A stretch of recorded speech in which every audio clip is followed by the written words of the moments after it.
우리는 초대교회의 모습을 너무나 잘 알고 있습니다. 초대교회의 모습을 보면 주변에 많은 사람들이 이 예루살렘 교회의 성도들을 보면서 칭송했습니다. 충송했습니다. 그리고 하나님도 그들을 기뻐하셔서 날마다 이 삶을 하나님을 믿는 사람들이 더하게 하시는 부흥의 귀한 통로로 사용하셨고, 또 교회는 그 부흥을 인하여 기쁨이 가득했습니다. 그렇다면 우리는 여기서 놀라운 비밀을 하나 발견합니다. 그게 뭐냐 하면 성도의 관계가 참 중요하다. 자, 앞뒤자로 인사하십시다. 성도의 관계가 중요하다.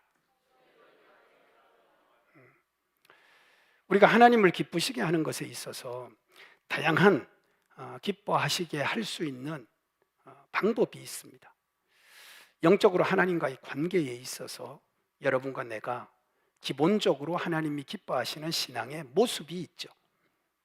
그 말씀을 따라 살아야 됩니다.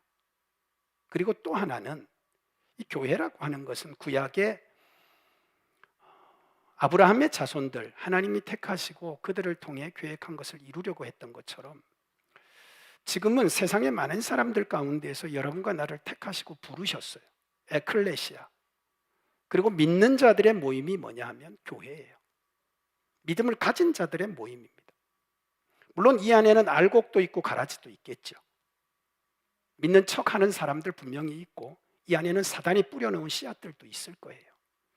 하지만 교회는 하나님이 주인이시기 때문에 가라지도 뽑지 말라고 하시고 때가 되면 다 하나님이 알아서 처리를 하신다고 하니까 알곡들로 가득 찬 교회가 가장 좋은 교회이고, 또 그런 교회들의 모습들을 가만히 보면 바로 예루살렘 교회의 모습을 우리에게 말씀하고 있는 거죠. 그 예루살렘 교회를 보면 성도들 간에 얼마나 아름다운 모습을 갖고 있는지, 서로가 어떻게 해요? 서로가 서로를 위해서 자기의 것을 주장하지 않고 내어놓고 가난한 자들을 돕고, 또 모이면 서로가 관계가 화목해서 떡을 떼고 서로가 서로를 사랑하고 용서하고 하는 모습들. 그러니까 예수를 모르는 세상 사람들도 쳐다보고 야, 대단하다. 정말 저 사람들은 예수 닮은 사람일 뿐 아니라 정말 저 사람들은 우리랑 다르구나 하면서 그들을 칭송했다는 거예요. 우리 중앙교회 칭송받는 성도들 될 수 있기를 축복합니다. 요즘 얼마나 교회를 향한 비방이 많은지 손가락질 하잖아요. 예?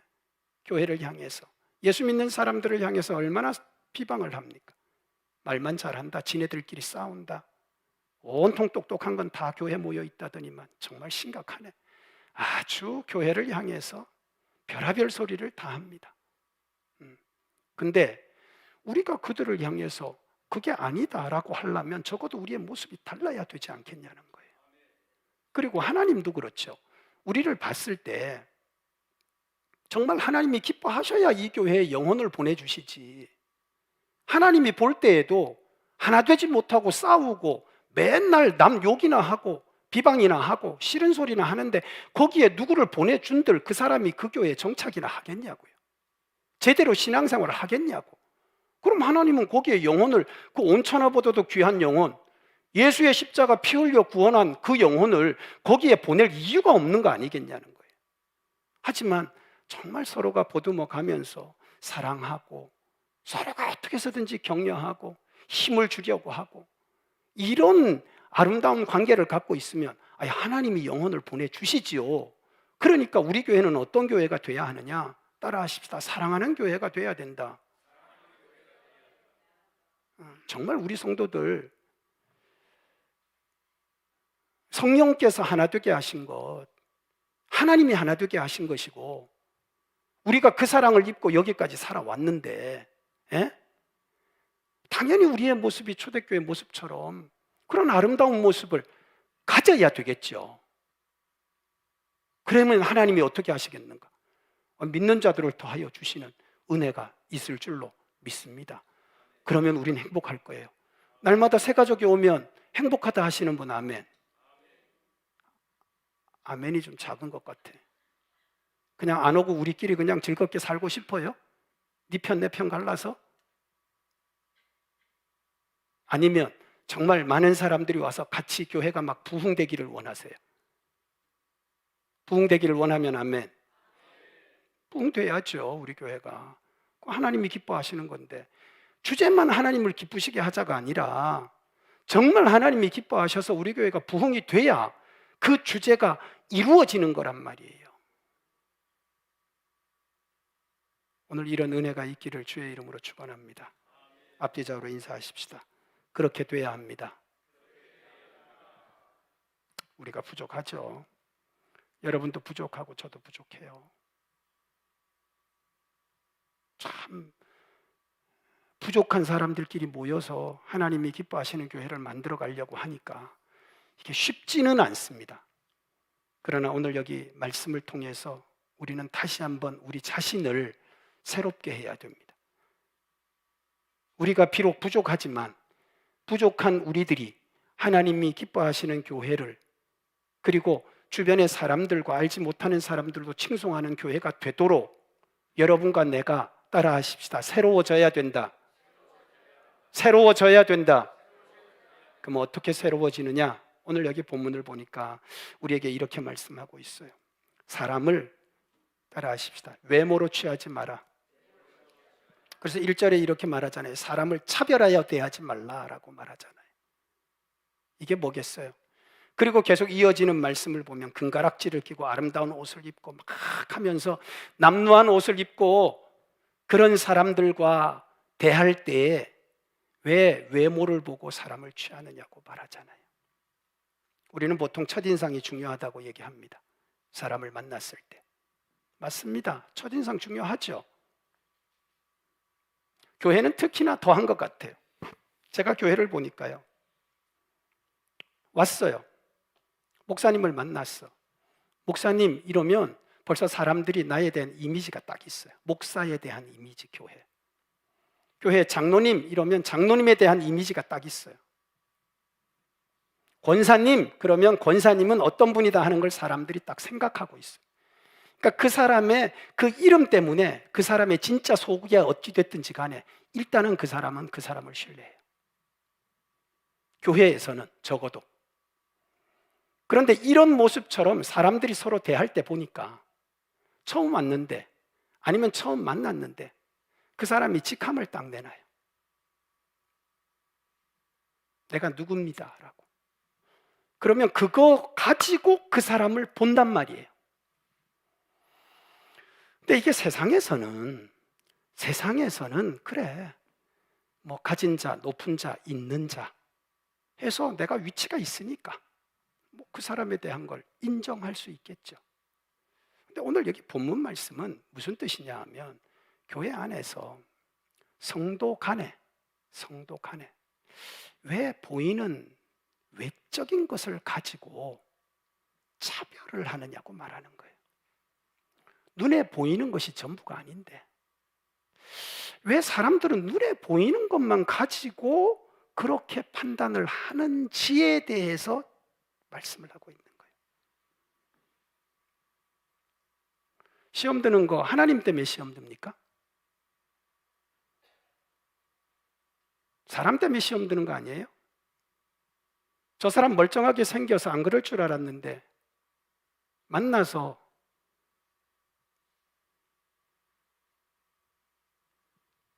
같이 지내다 보니까 처음 봤던 사람하고 전혀 달라. 그럴 때 마음에 딱 덜컥 걸리잖아요.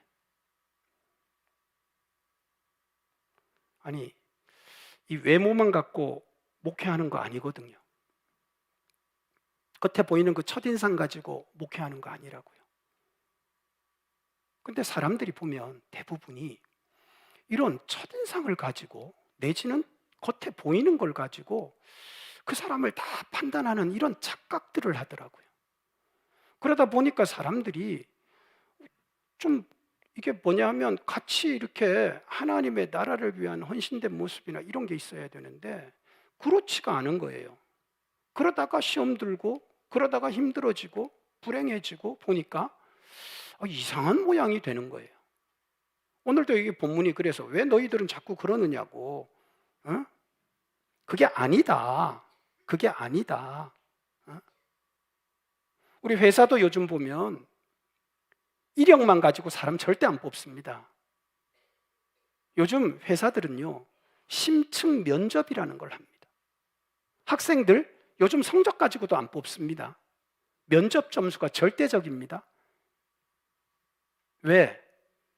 그 사람하고 얘기를 해보면 그 사람이 무슨 생각을 갖고 있는지 알기 때문에 그래요.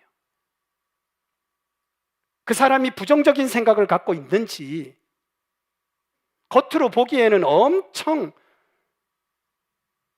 괜찮아 보이는데 대화를 해보면 엄청 부정적이야. 나쁜 얘기만 골라가면서 해. 그럼 그 사람 회사에 뽑을 이유가 없잖아요. 비판적이야. 이 사람 회사 뽑아놓으면 일은 조금 해놓고 그냥 온통 나쁜 것만 벌리면 회사 분위기 다 망치거든요. 안 뽑는 거예요, 그런 사람은. 학교도 마찬가지예요. 성적? 그래, 딸딸 외워서 할 수는 있겠지. 근데 면접을 해보니까 얘가 전혀 인격적으로 안 됐어. 이런 애 뭐 시켜놨다가는 큰일 날 것 같아. 선생님들이 빨간 줄 쫙 긋는다니까요. 우리 신학교요? 신학교 제일 중요한 게 면접입니다. 소명 묻고 사명 묻습니다.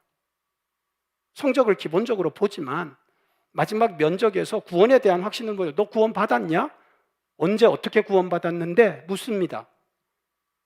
그때 뭐 흰옷 입은 사람이 나타나서 나 구원한다 했습니다 하면 빨간 줄 쫙 긋고 너 집에 가라 합니다. 너 소명이 뭐냐? 너 왜 목회를 했냐? 분명히 묻습니다. 소명감 없이 오잖아요. 성적 아무리 좋아도 그냥 집에 돌려보냅니다. 이 굉장히 중요한 거예요. 그러니까 오늘 우리가 신앙생활을 하면서 외적인 걸 무시하자는 이야기는 아니지만 이 외적인 것보다 더 중요한 게 있음을 생각하고 외적인 것에 모든 판단의 기준을 두지 말으라는 거예요. 구약의 사울 왕을 한번 보세요. 겉으로 볼 때 얼마나 멋있고 괜찮은 사람이에요. 백성들의 마음을 다 빼앗고 심지어 신하들의 마음까지 다 빼앗습니다. 그러나 그 속은 아니에요. 결국 하나님이 버리잖아요. 그게 뭡니까? 겉이 전부가 아니다. 따라하십시다. 겉모습이 전부가 아니다. 예수님이 왜 무시당하고 십자가에 못 박혔느냐? 우리가 이사야서의 말씀을 보면 예수님에 대해서 이렇게 말씀하고 있어요. 그는 주 앞에서 자라나기를 연한 순 같고 마른 땅에서 나온 줄기 같아서 고운 모양도 없고 풍채도 없은 즉 우리가 보기에 흠모할 만한 아름다운 것이 없도다. 정말 예수님 보니까 이 메시아로서는 전혀 갖춘 것이 없다고 생각한 거예요. 스펙이 안 돼, 한마디로 말해서. 그러니까 다 무시하는 거예요. 생긴 것도 집안도 뭐 어떤 거 하나도 메시아다운 뭐가 안 보이는 거죠. 그러니까 예수님을 외면하고 무시하고 그런 메시아인 예수님도 십자가에 못 박아 죽이면서도 눈도 깜짝 안 하잖아요. 그게 왜냐하면 외모로 판단했기 때문에 그런 거예요. 외모로 판단했기 때문에. 옷보다는 몸이 더 중요합니다. 몸보다는 여러분 마음이 더 중요하고요. 여러분 마음보다 더 중요한 게 여러분의 영혼이에요. 하나님은 뭘 소중하게 여기느냐? 여러분의 영혼을 소중하게 여깁니다. 오늘 우리가 정말 신앙생활과 교회가 제대로 서려고 하면 따라하십시다. 그 영혼을 봐야 된다. 가장 소중한 걸 보셔야 돼요. 영혼을 보시라고, 영혼을. 그 영혼을 보시라고.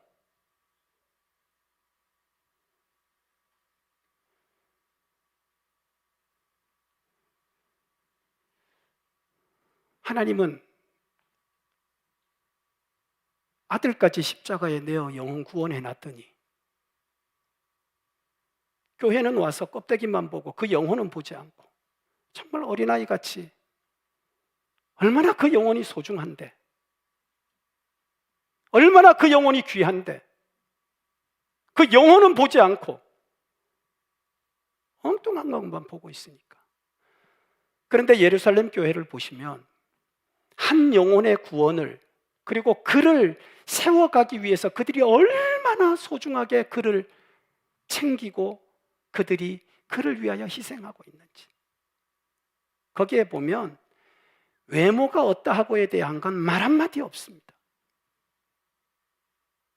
저는 우리 교회가 이제 점점 갈수록 시대는 악해져 가고 환경은 점점 어려워질 텐데, 과연 어떤 교회가 이 마지막 때까지 하나님의 뜻과 영광을 드러내며 건강하게 흔들리지 않고 서 있을 건가? 영혼을 보는 교회입니다. 한 영혼을 소중하게 생각하는 교회, 그 영혼을 사랑할 줄 아는 성도, 그 영혼을 귀하게 여길 줄 아는 성도가 있는 교회, 그 교회인 줄로 믿습니다. 우리 교회 바로 그런 교회가 될 수 있기를 간절히 소망합니다. 오늘 예배하는 우리 성도들, 여러분의 마음 가운데 꼭 이 마음을 가지셔야 됩니다. 따라하십시다. 영혼을 소중하게 생각하자. 또 하나가 있다면, 사람들이 자꾸 외모만 따지고 겉모습만 따지는데 그 사람 속에 있는 하나님의 계획을 보셔야 됩니다. 우리가 말씀을 보면 하나님은 중심을 보신다고 사무엘상 16장에 말씀을 하셨어요. 사람은 외모를 보거니와 하나님은 그 중심을 보신다. 그 사람의 생각과 됨됨이를 보는 정도가 아니고, 하나님은 그 사람을 향한 계획이 있을 때 분명히 그 사람과 동행하면서 그의 인생을 통해 하나님이 놀라운 일을 행하신다는 거예요. 여러분 알고 있는 요셉을 보세요. 형제들에게 미움을 받고 팔려도 가고, 그 인생이 정말 어떻게 생각하면 망한 인생이잖아요. 그렇지만 그 인생은 망한 인생이 아니에요. 그렇지만 그 인생은 너무나 소중한 인생이죠. 왜? 그에게는 하나님의 분명한 계획이 있으니까. 베드로 무식합니다. 고기 잡던 사람이에요. 말도 막 하고 행동도 함부로 하고 배운 것도 없어요. 보면 인격적으로도 뭔가 문제가 많은 것 같아. 그러나 베드로에게 사람을 낚는 어부라고 하는 분명한 하나님의 계획이 있었기 때문에 베드로는 소중한 사람이에요. 오늘 예배에 나온 우리 성도들, 우리 중에는 아무도 그냥 교회 온 사람 없어요. 따라하십시다. 나에게는 하나님의 분명한 계획이 있다. 여러분에게는 하나님의 계획이 있는 줄 믿습니다. 아멘. 그러면 우리가 서로를 어떻게 상대해야 될까요? 소중하게 생각해야죠. 소중하게 생각해야 돼요. 막대하면 안 된다고요. 절대 소중하게 생각해야 돼요. 요셉이 비록 팔려가고 종이 되고 힘들게 그가 살았지만 결국 요셉이 어떤 사람이었느냐? 그를 팔아먹은 형의 생명을 책임지는 사람이 되는 거예요. 어쩌면 여러분 인생에 가장 중요한 사람이 여러분이 가장 미워하는 사람일 수 있어요. 여러분 신앙생활에 가장 필요한 사람이 여러분이 제일 미워하고 싫어하는 사람일 수 있어요.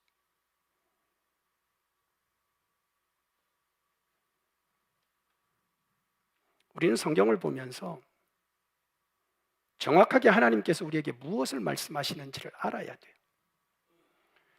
요즘 이 시대에 많은 사람들이 보면 저 사람에게는 과연 하나님의 어떤 계획이 있을까 고민하는 사람 별로 없어요. 근데 분명한 건 하나님은 내가 상상할 수 없는 놀라운 일을 그를 통해 하기를 원하신다는 거죠. 제가 우리 사역자들을 존중하는 이유 가운데 하나가 그거예요. 다 아들보다도 나이가 어리고 다 경험이 부족해요. 그러나 저 사역자들이 결국은 우리 교회와 앞으로 시대에 하나님의 일을 맡을 놀라운 계획이 있는 사람들이에요. 그런데 함부로 대해요? 절대 함부로 대하면 안 되죠. 귀하게 대해야죠. 하여튼 아멘을 안 하려고 작정을 하셨네 오늘은. 왜 선거에 스트레스 받으셨어요? 선거에 스트레스 받지 마세요. 금번 한 달 동안은 제가 계속 이렇게 설교할 거예요.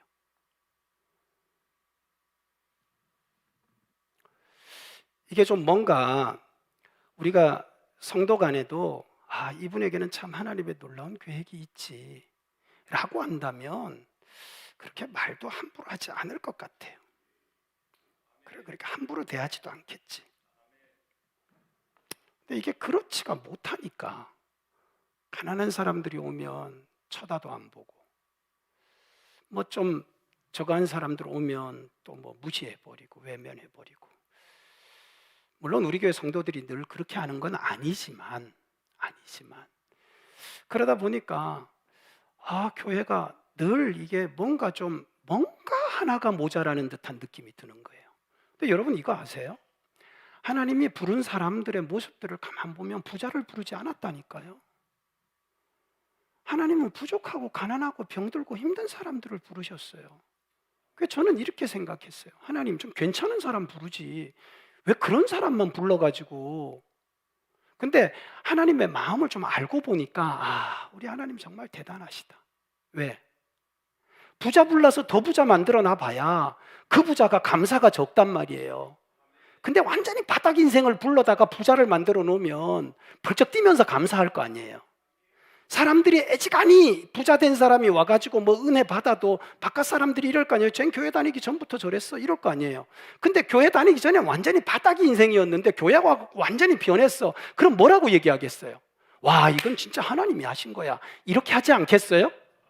이걸 성경은 이렇게 표현해요. 어리석은 자를 불러서 지혜로운 자를 부끄럽게 하시고 약한 자를 불러서 강한 자를 부끄럽게 하신다. 그러니까 우리는 교회에 가난한 사람이 와도 따라하십시다. 잘 오셨습니다. 왜냐하면 하나님은 그 사람을 부자 되게 하셔서 그를 통해 영광 받기를 원하시는 거니까. 그러니까 좀 어려운 사람들이 와도 그 사람을 향한 하나님의 계획을 보면서 그를 기뻐 맞이해야 된다는 거죠. 좀 부족해 보면 좀 시간이 걸리겠죠. 물론 제가 봐도 시간 걸릴 사람들이 많아요. 보면 진짜 시간 걸려야 될 사람들이 많다고. 그러나 걸린 시간만큼 그 사람이 변했을 때는 얼마나 그 사람을 향한 하나님의 계획에 사람들이 깜짝 놀라겠어요. 그러니까 우리는 자꾸 겉모습만 보지 말고 따라하십시다. 그 사람 속에 있는 하나님의 계획을 보자. 아니 여러분의 자녀들, 손자, 손녀들 보면서 왜 이쁘다고 얘기하고 왜 그렇게 끌어안고 그래요? 그 아이들에게 뭐가 있기 때문에? 우리 가문의 미래가 있으니까. 내 인생의 내일이 그 아이들에게 있잖아요. 그러니까 여러분들이 그렇게 귀하게 여기는 거 아닌가요? 아니 겉모습 보고 이쁘다고 합니까? 세상 떠났지만 김영걸 장로님이 맨날 그랬어요. 원로 목사님한테 진짜 손녀가 이쁘냐고 솔직하게 얘기해 보라고. 원로 목사님은 또 그냥 막 끝까지 이쁘다고 그러셨는데 그게 외모가 이쁘다고 한 건지 그 속이 이쁘다고 한 건지 모르겠어요. 우리가 늘 보면 그 속을 보는 거 아니에요. 그의 미래를. 교회도 그렇습니다.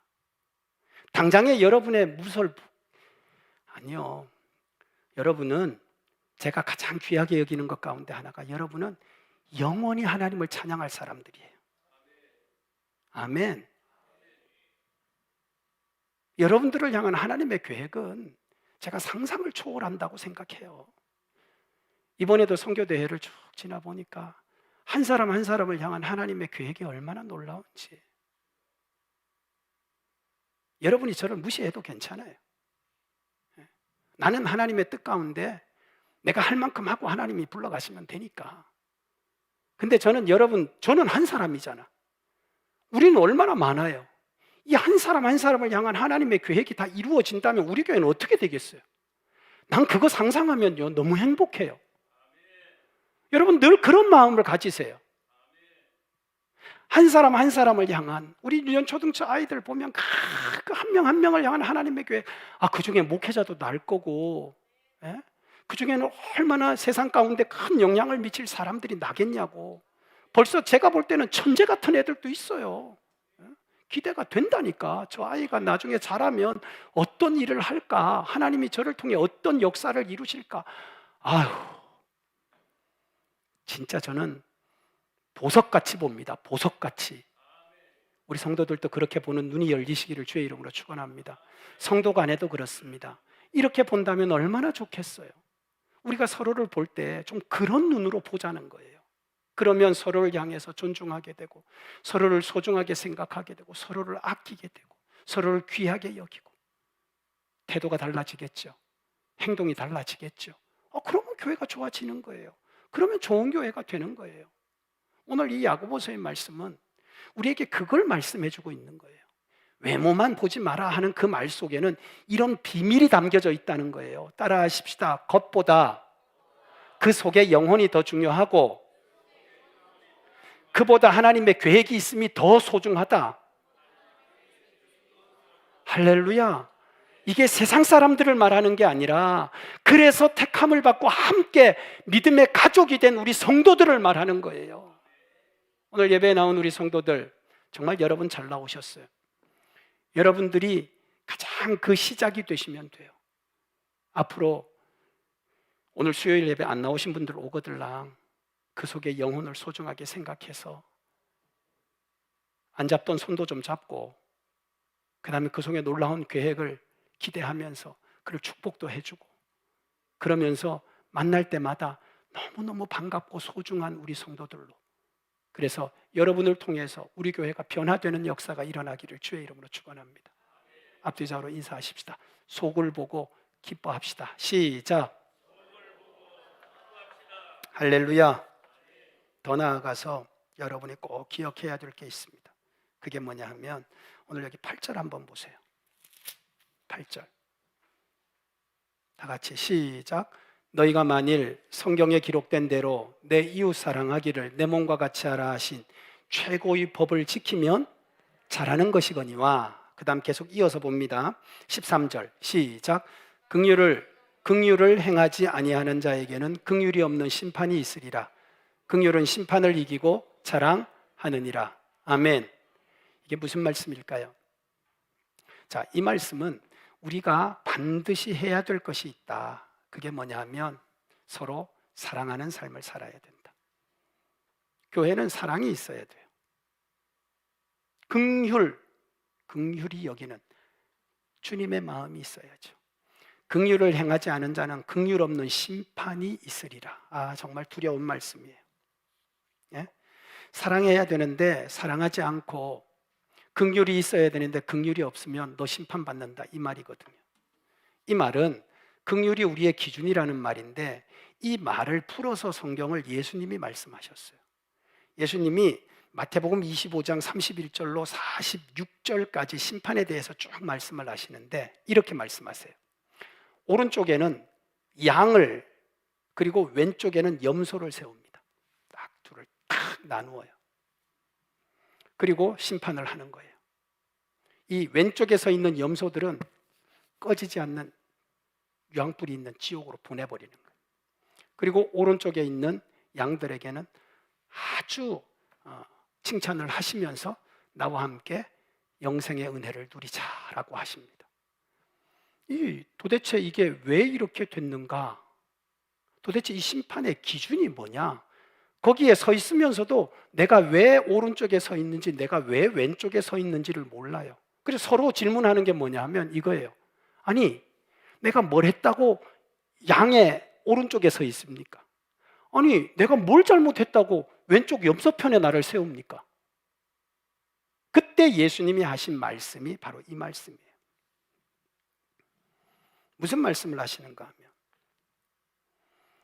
지극히 작은 자 하나에게 한 것이 내게 한 것이다. 지극히 작은 자의 한 그 작은 하나, 이게 뭐예요? 사랑이거든요. 지극히 작은 자에게 사랑한 그것이 심판의 기준이 되더라는 거예요. 가난하고 헐벗고 그에게 내가 냉수를 한 그릇을 줬어요. 그랬더니 이렇게 말해요. 네가 그에게 준 냉수는 나에게 준 것이다. 그가 옷을 벗고 있는데 너무 불쌍해서 내가 그에게 옷을 입혔어. 그랬더니 네가 입은 그 옷은 나에게 입힌 것이다. 그런데 이쪽 편에 있는 염소들은 뭐냐 하면, 아니 내가 예수의 이름으로 다 하지 않았냐고, 예수의 이름으로 다 하지 않았냐고. 니들은 예수 이름으로 갑질만 했지 네가 뭘 섬겼냐, 네가 가난하고 어린 이들에게 뭘 했냐, 네가 뭘 줬다고. 그러면서 그들을 내치시는 거예요. 그러면서 이렇게 말씀하세요. 지극히 작은 자 하나에게 한 것이 나에게 한 것이다. 따라하십시다. 지극히 작은 자. 따라하십시다. 우리는 작은 자다. 여러분, 우린 큰 자가 아닙니다. 우린 작은 자들이에요. 예? 우리는 진짜, 여러분 그렇지 않습니까? 누가 여러분에게 감사합니다 하면 기분 좋잖아요. 수고했습니다 하면 기분 좋잖아요. 이게 작은 자예요. 큰 자는 어때요? 그런 소리 들어도 느낌도 없어요. 작은 사람은요, 작은 사랑에도 감동을 한다니까요. 매일 쌓아놓고 사는 사람은 뭘 먹여도 맛을 못 느껴요. 그러나 가진 것이 없는 자들은 작은 것 하나에도요, 감동하고 눈물을 흘린다니까요. 그러니까 우린 작은 자죠. 우린 작은 자예요. 그러니까 우리 교회는 어떻게 해야 되느냐? 따라하십시다. 서로를 사랑해야 된다. 다시 서로를 사랑해야 된다. 우리 사랑하는 교회가 되기를 원합니다. 오늘 여기 소자를 돌아본다는 게요, 그리고 가난한 자를 돌아보고 헐벗은 자들을 돌아본다는 게 뭐 어디 저기 다리 밑에 가서 뭐 저기 구제하는 일만 해라 그런 뜻이 아니에요. 우리 중에 보면 얼마나 마음이 가난한 사람이 있는지, 한마디 말에 눈물 줄줄 흘리고, 한마디 말에 죽을라 그랬다가 살고 싶은 마음이 생기고, 말 한마디 때문에 때려칠라 하다가도 힘을 내는, 그게 뭐예요? 그게 바로 가난한 자고 어리기 때문에 그런 거예요. 우리 중에 그렇게 센 사람 많지 않습니다. 제가 보니까 다 약한 분들이에요. 제가 조금만 좀 세게 설교하면 다 고개 숙이고 쳐다도 안 봐. 이게 약해서 그런 거예요. 이 시간이 센 사람 같으면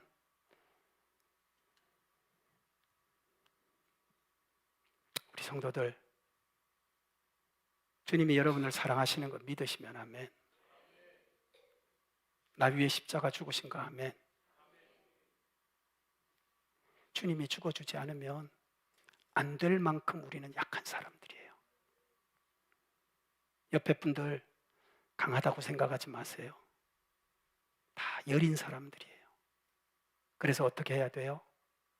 사랑해야 돼요.